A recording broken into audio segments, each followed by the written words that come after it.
What's up, quarterback fans? Today we're going to talk about Kentucky quarterback Will Levis. And he's a guy who's gotten a lot of I don't know if hype's the right word, but there's been a lot of excitement around him in the offseason, especially with all these mock drafts putting him in the first round.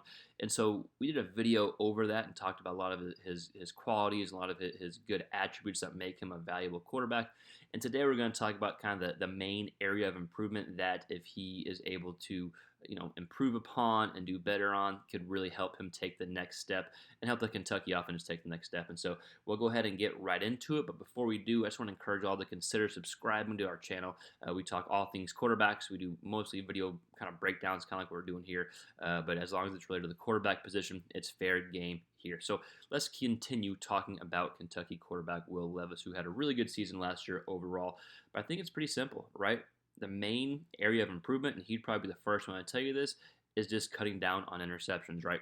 And if he can cut down on interceptions, then I think that Kentucky offense can continue rolling like they did last year and even take a step forward, even with losing some pretty valuable pass catchers. So last year, Will Levis had 24 touchdowns to 13 interceptions. Those 13 interceptions, I believe, were tied with Emory Jones from Florida for leading interceptions in the SEC, and it was also, I think, top 5 or so in all of college football. I believe again, I should probably have this pulled up. I believe Tulsa quarterback Davis Brin had more, and then Sam Hartman from Wake Forest.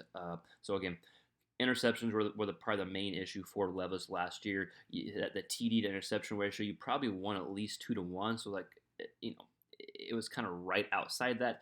If he could cut down the interceptions by, let's say, not even in half, just by 4 or 5, and say if that TD interception looked more like 24 touchdowns to 9 picks or 8 picks, I think that really can help. That can be a difference of a few ball games. And we're going to dive into a few of those interceptions and kind of look at kind of what happened and kind of why the picks tended to kind of tally up. And I know they have a new OC this year, but still, it's his second year in a similar system. So I think you give him the thought that he's going to improve upon that and that he can take the next step. And you'll see some of these picks are fixable picks, right? Whether it's a late throw, whether it's a predetermined throw that leads to an interception. But again, if he can cut down on the interceptions, then he has all the physical tools like we talked about in previous videos.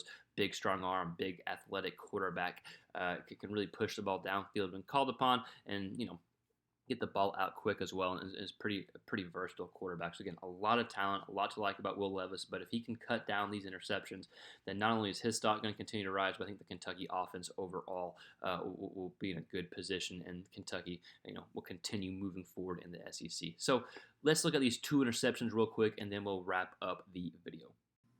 So here's the first pick we're going to watch of Levis, and I'm sure all Kentucky fans remember this play. It's the pick 6 against Tennessee, which ultimately ended up being the difference maker in Tennessee winning this ball game.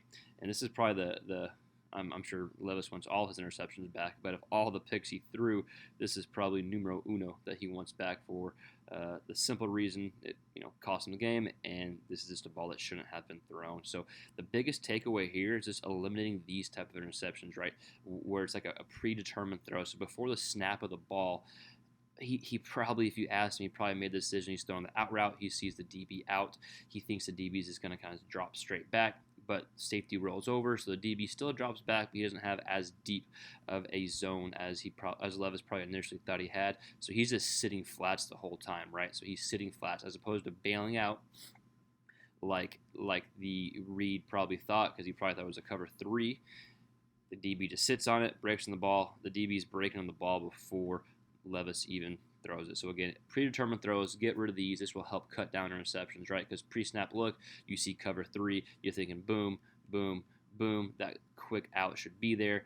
But obviously it was not. Pretty good job by Tennessee to disguise that rollover, sit down here, and then it's a long throw anyway. So you combine the long throw with that type of read, and it leads to that. Let's see if this angle gives us anything as well. If there's anything else worth talking about or looking about here. There may not be. Again, we see the safety. So right off the bat, Levis, if he was watching the safety and saw him roll over, he would know that DB sitting down and he would come off him. Boom, just a predetermined throw for an interception. So again, Levis would be the first one to tell you that's a ball that shouldn't have been thrown. Let's go ahead and look up one more interception.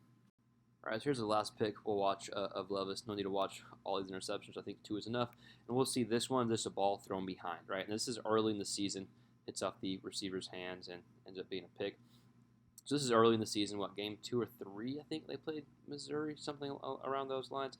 You can chalk this up to maybe not being super familiar with the offense, but these type of throws you of course want to be able to hit, and Levis would tell you that, right? Kind of wide open. So he's just late on the throw here, goes behind him off the receiver's hands into the Mizzou defender here. So again, you've kind of just improved that anticipation factor, because again, this is like a gimme throw right here. You should be able to see that. The ball should be coming out probably like right now, right before he's getting to that zone. He waits a little bit, throws it kind of when the receiver's there, just throws it behind him. So just an accurate throw there. So again, a lot of these interceptions that Levis had last year I think can be cleaned up, and he was able to clean up those picks. And then like we talked about in the beginning of the video, I mean the talent's there, right? Like big strong arm, a big-bodied quarterback. He did a lot of good things well last year. He's a good athlete, right? So I think there's a lot of good qualities there. It says, cut down some interceptions, get that TD to, like, the ball should be out right now. Sorry, I know I was talking mid-sentence, but the ball should be out right now.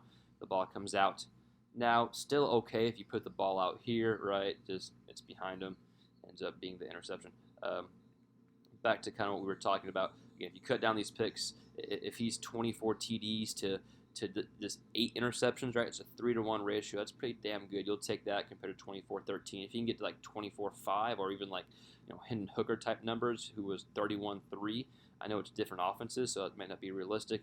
But again, if you can cut those interceptions down, that could really help with Kentucky coming up next year when you combine the talent that Levis does have and the defense that Kentucky should hopefully be playing. So again, just a quick video over Will Levis and kind of just a one improvement to his game, even though I'm sure there's multiple that he would tell you. But if he can cut down these interceptions, then I think you're looking for a good season to build upon last year. But let us know your thoughts in the comments below.